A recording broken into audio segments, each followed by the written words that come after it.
सबने कंप्लीट कर लिया होगा। बेटे आप कारवानी उर्दू कॉपी पेंसिल भी पकड़ी है, रफ कॉपी साथ बेटे अपना ब्लू पेन और ब्लू मार्कर भी रखिए।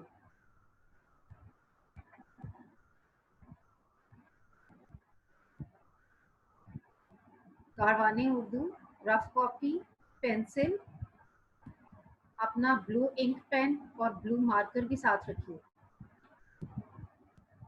कारवानी उर्दू बेटा पेज नंबर 42 सफ़ा नंबर 42 निकालिए।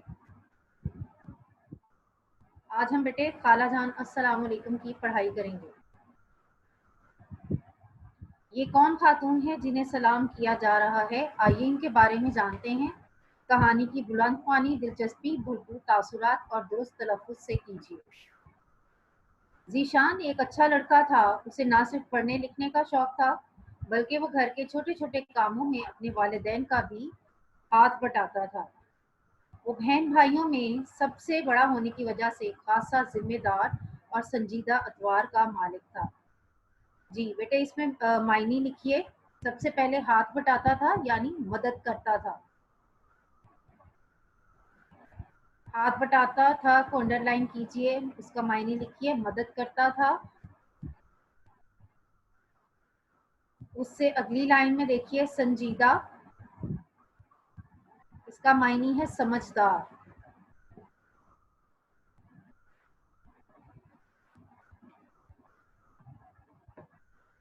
समझदार भी हो सकता है और बुर्दबार भी, जिसको हम कहते हैं संजीदा और बुर्दबार। अतवार का मायने बेटे लिखिए तौर तरीके।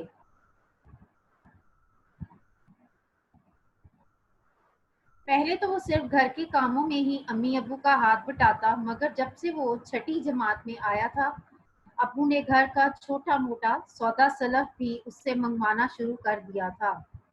जीशान को भी ये काम करना अच्छा लगता, इससे उसे थोड़ी देर बाहर निकलने का मौका भी मिल जाता, साइकिल चलाने की मश्क भी हो जाती और कभी कभार किसी दोस्त से भी मुलाकात हो जाती। इसके अलावा सौदा सलफ लाने से वो हिसाब किताब में भी माहिर होता जा रहा था। एक शाम जब वो दूध लेने गली के कोने पर वाक़ दुकान पहुंचा, तो देखा यहाँ उस जैसे बहुत से बच्चे पहले से मौजूद हैं और दूध की दुकान पर एक बूढ़ी खातून ने भी दूध लेने आई हैं, जो एक मैक्सी नुमा लंबी सी फ्रॉक में मलबूस हैं। बच्चों ने जो उन्हें देखा तो जोरदार आवाज कसी, बकरी खाला, बकरी खाला, बकरी खाला। ये सुनकर खातून गुस्से से आग बबूला होकर उन बच्चों को बुरा भला कहने लगी। वो गुस्से की शिद्दत से कांप रही थी, बच्चों को बददुआएं दे रही थी और उन्हें बेतरह कोस रही थी, यानी उन्हें डांट रही थी और बहुत ही ज्यादा बुरा भला कह रही थी। बस बच्चे इसी बात के मुंतजिर थे। उन्हें खातून की इस हालत को देखकर बड़ा मजा आ रहा था। उन्होंने मजीद लुत्फअंदोज होने के लिए हंसते हंसते फिर कहा, बकरी खाला, बकरी खाला। अब तो खातून गुस्से से बेकाबू हो गई थी। उन्होंने पत्थर उठा उठा कर बच्चों को मारना शुरू कर दिए। बच्चे आगे आगे दौड़ रहे थे और खातून उनके पीछे थी। बच्चे दौड़ते हुए भी उन्हें बकरी खाला कहकर चिढ़ा रहे थे। अब वो खातून उन्हें गालियां दे रही थी, हाथ उठा उठा कर बददुआएं भी दे रही थी। भाग दौड़ की वजह से वो बुरी तरह हाँप रही थी। जीशान को ये सब देखकर बहुत दुख हुआ और बूढ़ी औरत पर बहुत तरस आया, मगर उस वक्त वो चुपचाप दूध लेकर घर आया।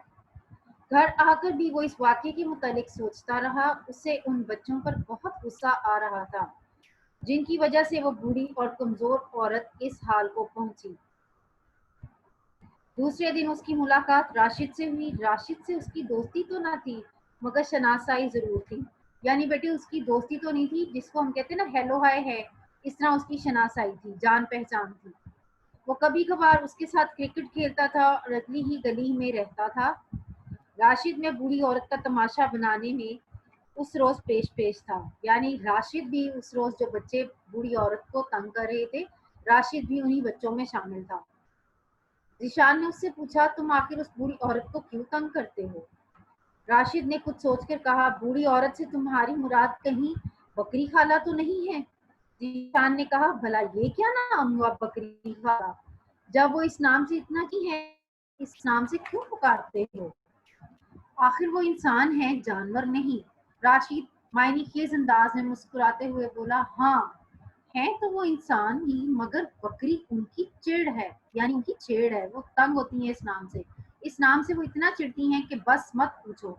फिर वो गुस्से में आकर जो जो हरकतें करती हैं उनमें हमें इतना मजा आता है कि बस क्या बताऊं। और हम ही क्या, वो पूरे इलाके में जहां से भी गुजरती हैं बच्चे उन्हें इस नाम से चिढ़ाते हैं और खूब लुत्फानंदोज होते हैं।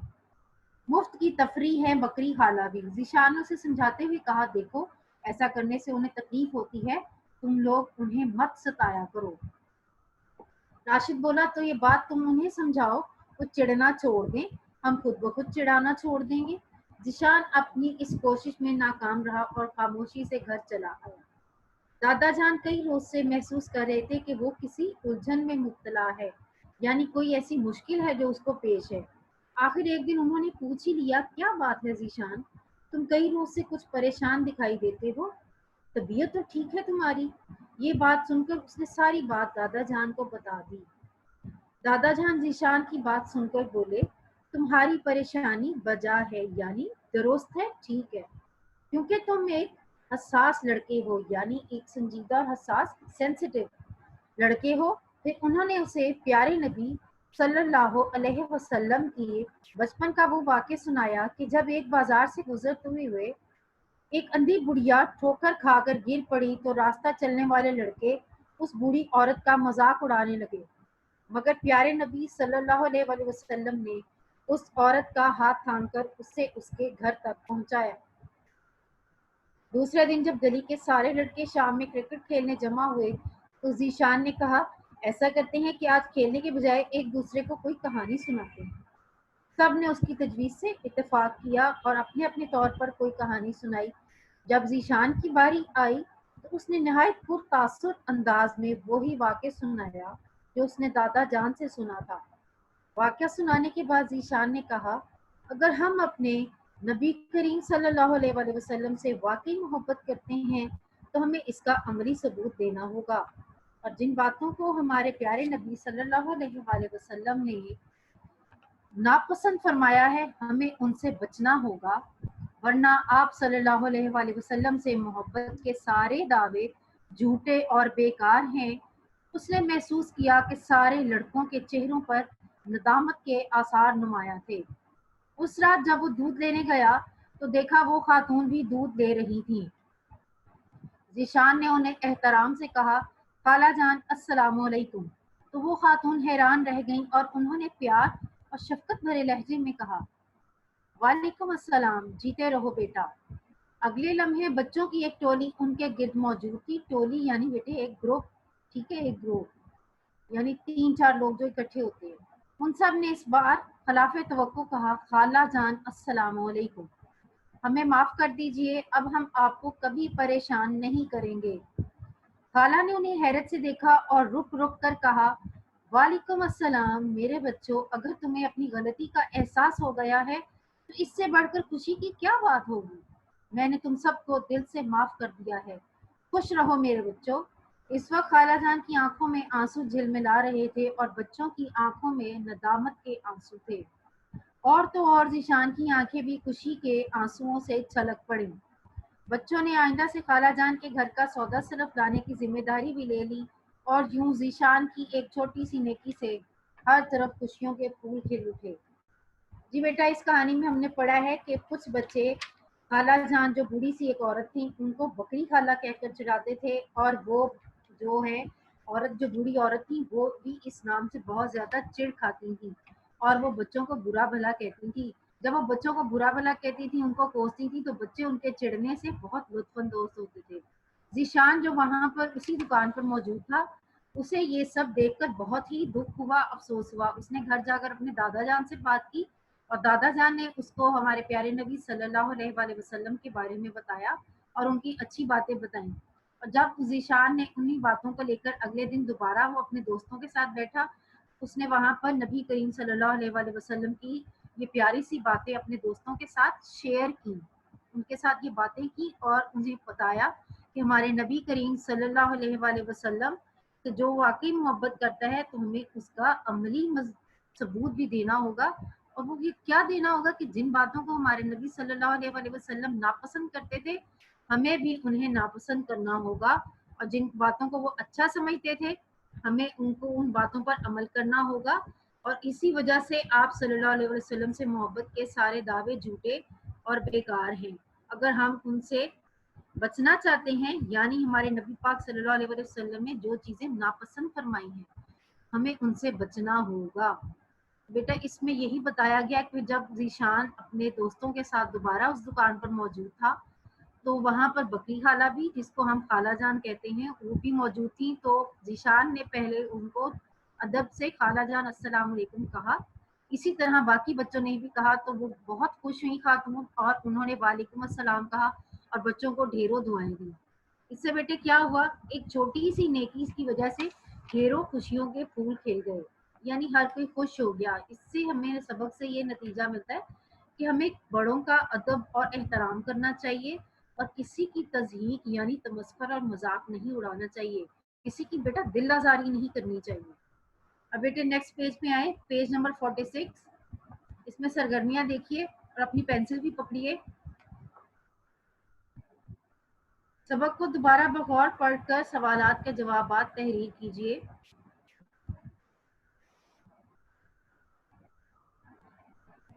ज़ीशान में कौन सी, सवाल नंबर 1, ज़ीशान में कौन कौन सी अच्छी आदत थी?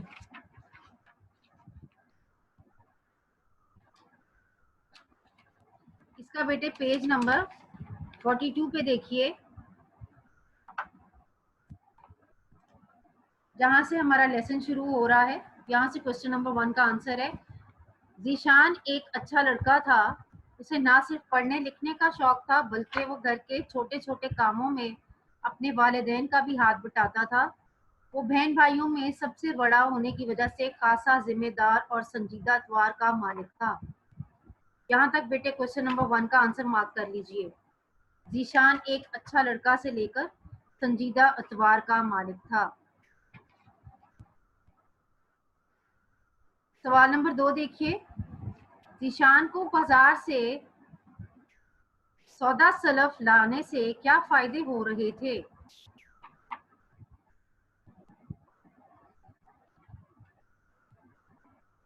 पेज नंबर 42 पे बेटा दोबारा आइए।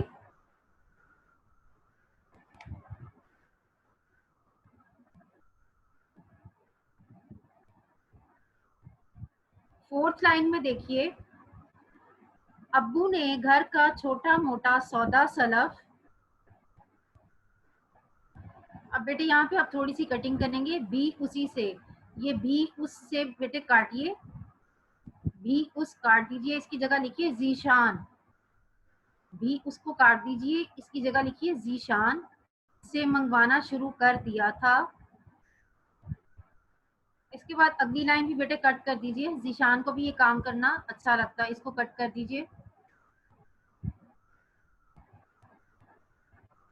इससे उसे थोड़ी देर बाद बाहर निकलने का मौका भी मिल जाता, साइकिल चलाने की मश्क भी हो जाती और कभी कभार दोस्त से भी मुलाकात हो जाती। इसके अलावा सौदा सलफ लाने से वो हिसाब किताब में भी माहिर होता जा रहा था। यहाँ तक बेटे क्वेश्चन नंबर 2 का आंसर है। मैं रिपीट कर रही हूँ, फिफ्थ लाइन में अब्बू ने घर का छोटा मोटा सौदा सलफ ज़ीशान से मंगवाना शुरू कर दिया था। इससे उसे थोड़ी देर बाहर निकलने का मौका भी मिल जाता, साइकिल चलाने की मश्क भी हो जाती और कभी कभार किसी दोस्त से भी मुलाकात हो जाती। इसके अलावा सौदा सरफ लाने से वो हिसाब किताब में भी माहिर होता जा रहा था। यहाँ तक क्वेश्चन नंबर 2 का आंसर है। क्वेश्चन नंबर 3 देखिए, बच्चे बूढ़ी खातून को किस तरह तंग कर रहे थे? ये बेटा आप खुद लिख लीजिए। बच्चे बूढ़ी खातून को बकरी खाला एक्सक्लेमेशन मार्क, फिर लिखिए बकरी खाला कहकर तंग कर रहे थे। मैं रिपीट कर रही हूँ, बच्चे बूढ़ी खातून को बकरी खाला एक्सक्लेमेशन मार्क, बकरी खाला कहकर तंग कर रहे थे।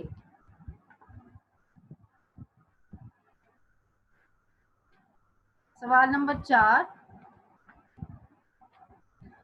बच्चों के तंग करने पर बूढ़ी खातून का क्या रद्दे अमल था? पहले आप बेटे थोड़ा सा क्वेश्चन से लिखेंगे।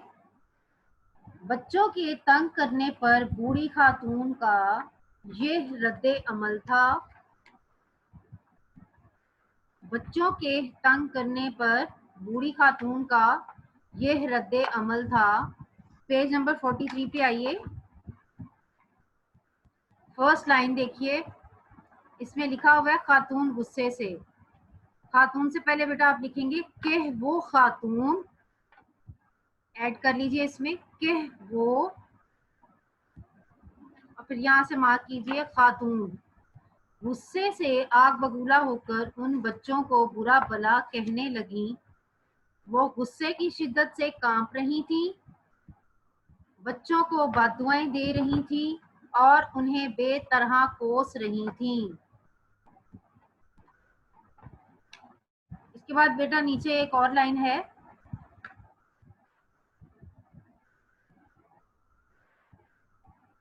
सेवंथ लाइन इसकी बनती है। सेवंथ लाइन में देखिए,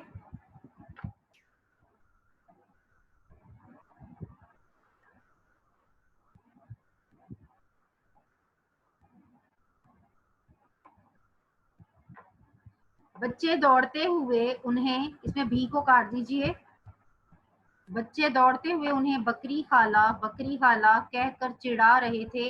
अब वो खातून उन्हें गालियां दे रही थी। सेवंथ लाइन में भी एक लाइन है, ये भी क्वेश्चन 4 का आंसर है। बच्चे दौड़ते हुए उन्हें बकरी खाला कहकर चिढ़ा रहे थे। अब वो खातून उन्हें गालियां दे रही थी। सवाल नंबर 5, जीशान ने अपने साथी बच्चों की इस्लाह कैसे की? इसका जवाब हम क्वेश्चन से पहले लिखेंगे। जीशान ने अपने साथी बच्चों की इस्लाह इस तरह की, बेटा पेज नंबर 44 पे आइए।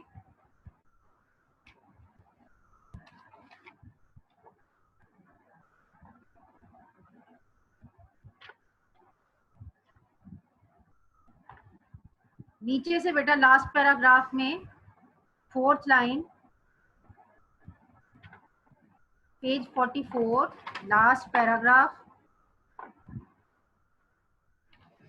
फोर्थ लाइन, इस तरह की के, यहाँ आप ऐड करेंगे के उसने निहायत पुरतासुर अंदाज में वही वाकया सुनाया जो उसने दादा जान से सुना था। वाकया सुनाने के बाद जीशान ने कहा, अगर हम अपने नबी सल्लल्लाहु अलैहि वसल्लम से वाकई मोहब्बत करते हैं तो हमें इसका अमली सबूत देना होगा, और जिन बातों को हमारे नबी सल्लल्लाहु अलैहि वसल्लम ने नापसंद फरमाया है हमें उनसे बचना होगा, वरना आप सल्लल्लाहु अलैहि वसल्लम से मोहब्बत के सारे दावे झूठे और बेकार हैं। यहाँ तक बेटे जी इसका आंसर है सवाल नंबर 5 का।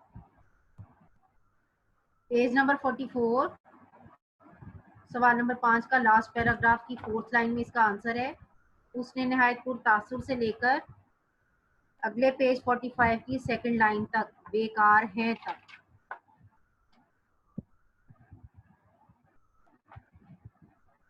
सवाल नंबर 6, बच्चों ने जब बूढ़ी खातून से मुआफी मांगी तो उन्होंने क्या कहा? इसको भी बेटा पहले हम थोड़ा सा क्वेश्चन से लिखेंगे।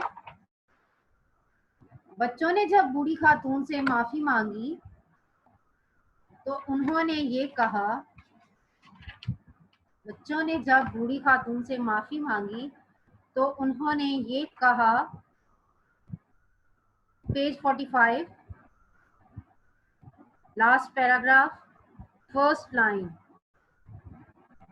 Page 45 last paragraph first line, वालेकुम अस्सलाम के आगे बेटा लिखा हुआ है मेरे बच्चों। मेरे बच्चों से पहले आपने ऐड करना है कि मेरे बच्चों अगर तुम्हें अपनी गलती का एहसास हो गया है तो इससे बढ़कर खुशी की क्या बात होगी। मैंने तुम सबको दिल से माफ कर दिया है, खुश रहो मेरे बच्चों। सवाल नंबर 6 का आंसर पहले आप बेटे इधर क्वेश्चन से लिखेंगे। बच्चों ने जब बूढ़ी खातून से माफी मांगी तो उन्होंने ये कहा कि मेरे बच्चों, अगर तुम्हें अपनी गलती का एहसास हो गया है तो इससे बढ़कर खुशी की क्या बात होगी। मैंने तुम सबको दिल से माफ कर दिया है, खुश रहो मेरे बच्चों। सवाल नंबर 7 देखिए, आपने इस कहानी से क्या पैगाम हासिल किया है।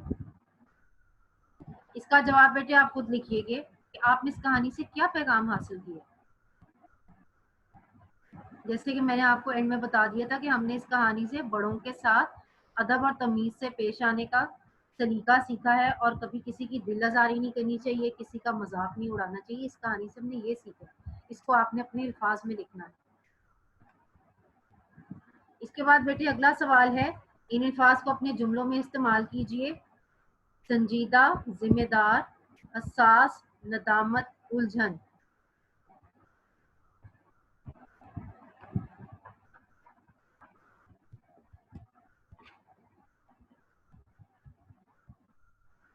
अब जी बेटा कवायद देखिए और पेंसिल्स भी पकड़ लीजिए।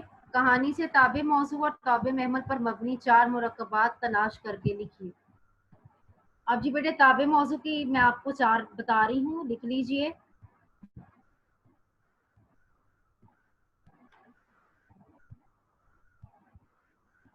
हिसाब किताब,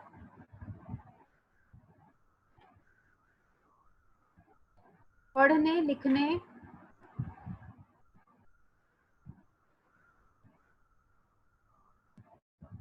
लुत्फानंदोज, भाग दौड़। हिसाब किताब, लुत्फानंदोज, पढ़ने लिखने, भाग दौड़। अब बेटा जी ताबे महमल लिखिए। आग बबूला, कभी कभार, सौदा सलफ, चुपचाप। ताबे महमल है आग बबूला, कभी कभार, सौदा सलफ, चुपचाप। सवाल नंबर 4 देखिए, पेज नंबर 46 पे ही है कवायद में। दी गई मोनस इबारत में जरूरी तब्दीलियां करके मुजक्कर इबारत में तब्दील करके लिखिए। ये बेटा आपने कॉपीज में ही काम करना है। ये इबारत आपको मोनस में दी गई है, इसको आपने मुजक्कर में तब्दील करके दोबारा ये इबारत लिखनी है।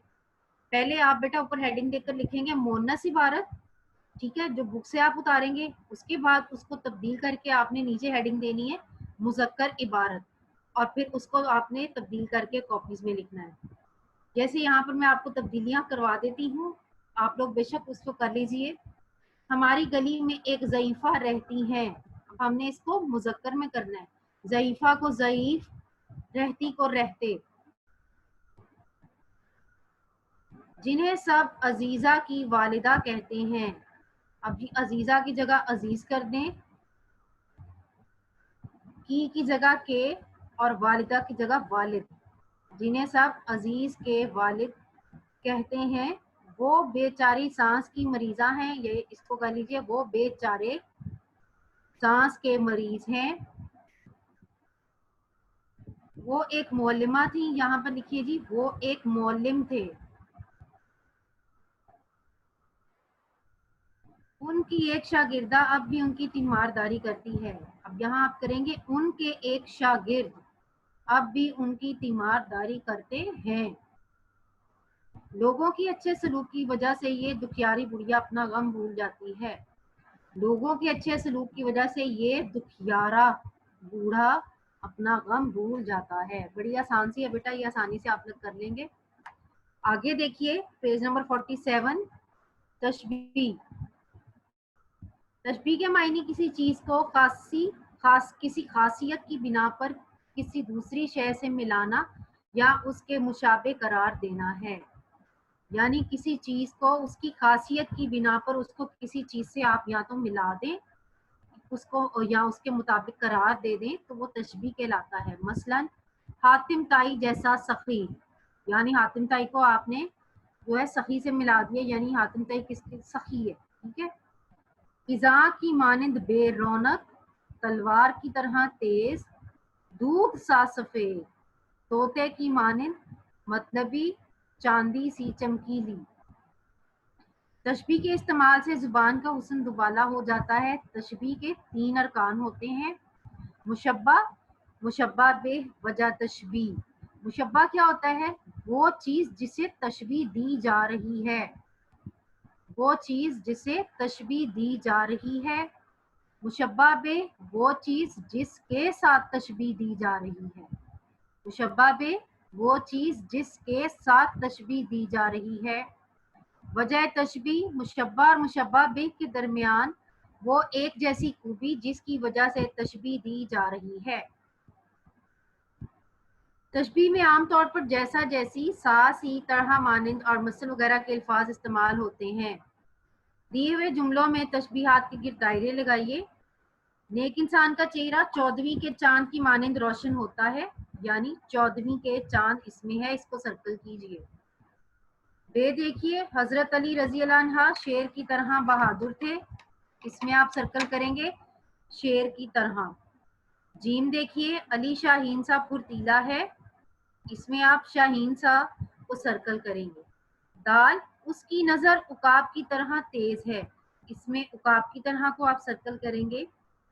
वाओ, हे, वो तो बुखार में भट्टी की तरह तप रहा है, इसको सर्कल करेंगे भट्टी की तरह। अगले पेज पे आइए, पेज नंबर 48। वाओ, ये रोटी तो पत्थर जैसी सख्त है, इसमें आप सर्कल करेंगे पत्थर जैसी। जे, फूलों पर शबनम के कतरे मोतियों की मानंद लग रहे हैं, इसमें आप सर्कल करेंगे मोतियों की मानंद। अब जी इसकी बे वाली एक्सरसाइज देखिए, मुनासिब सिफात लगाकर तशबीहात मुकम्मल कीजिए। जैसे मिसाल दिए, गुलाब की तरह खूबसूरत। अब जल्दी से बेटा ये लिख लीजिए, गेंद की तरह गोल, शहद जैसा मीठा, लोमड़ी की तरह चालाक, हल्दी की मानिंद पीला, शेर की तरह बहादुर, पत्थर की तरह सख्त, चट्टान सा मजबूत, बच्चों की तरह मासूम, उल्लू की तरह होशियार। खाली जगह मुनासिब तशबीहात से पूरी कीजिए। सुबह के वक्त पहाड़ों पर रुई जैसी बर्फ पड़ी हुई थी, हवा भी बर्फ की तरह सर्द थी, ये बर्फ दूध की तरह सफेद थी। आसमान पर शफक सुर्ख फूल की तरह फैली हुई थी, अतराफ में फलक जैसे पहाड़ थे, ये मंजर जन्नत की तरह हसीन था। अब जी बेटा आपको स्क्रीन पर मैं दिखा देती हूँ जो आपका होमवर्क है, और उसके अलावा खाका इक्तबास की तशरीह है। आप लोग बेटा इसको नोट कर लीजिएगा। पेज नंबर 42 पे आप अपना ये पैराग्राफ जो है इसको कर लीजिए मार्क, इसकी आपने खाका इक्तबास की तशरीह करनी है।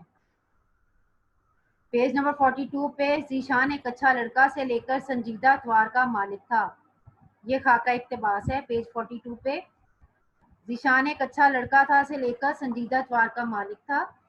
यहाँ तक बेटे स्क्रीन पर आप लोग देख रहे हैं कहाँ मार्कर का इस्तेमाल किया गया है। आप लोगों को क्लास 5 में भी ये तमाम काम सिखाया गया है, और खत कशीदा अल्फाज के मायने भी आप लोग स्क्रीन पर देख सकते हैं। इस पैटर्न को फॉलो करते हुए बेटा आपने इस खाका इक्तबास की तशरीह करनी है। इसके बाद बेटे आपका साथ ही काम दिया गया है, घर का काम, वो है कारवाने उर्दू सबक खाला जान अस्सलाम वालेकुम की तमाम सबक का काम कॉपी पर लिखना और याद करना है। खाका इक्तबास की तशरीह भी करनी है, और एक कहानी लिखनी है, मशवरा देना आसान, अमल करना मुश्किल। और नज़म मेहनत, आपकी जो कारवानी उर्दू का नेक्स्ट लेसन है उसकी आपने पढ़ाई करनी है, और रीडर की कहानी मुला नसीरुद्दीन की भी पढ़ाई करनी है, और मुश्किल अल्फाज की इमला ज़रूर कीजिएगा। इसके अलावा बेटे अब आप लोग का कोई भी काम बीच में लेक्चर में मिसिंग हो जाए तो यूट्यूब पर बेटा आपका लेक्चर रिकॉर्डेड है, आप वहां से ले सकते हैं। और अब किसने कोई भी मुझसे सवाल पूछना है तो बेटा हैंड रेज कीजिए।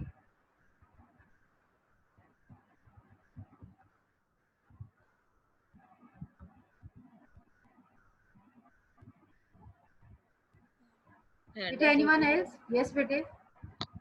जो खाली जगह पुल करा दें। जी स्टार्ट की। क्या करवा दूं? खाली जगह पुल करा दें स्टार्ट की।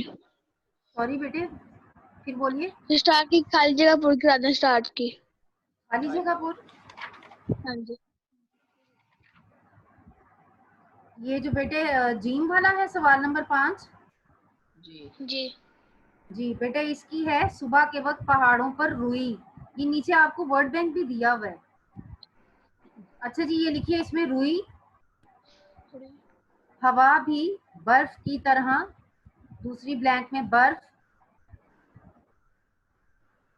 तीसरी ब्लैंक में दूध। उसके बाद बेटे आसमान पर शफक सुर्ख फूल की तरह फैली हुई थी। अतराफ में फलक जैसे पहाड़ थे। ये मंजर जन्नत की तरह हसीन था। Thank you teacher. इसमें बेटा अब जो नीचे आपकी जो दी तशबीहात दी हुई हैं इनको भी बेटे जो जो बॉक्स में दी हुई हैं इनको भी आपने जुमलों में इस्तेमाल करना है। और बेटे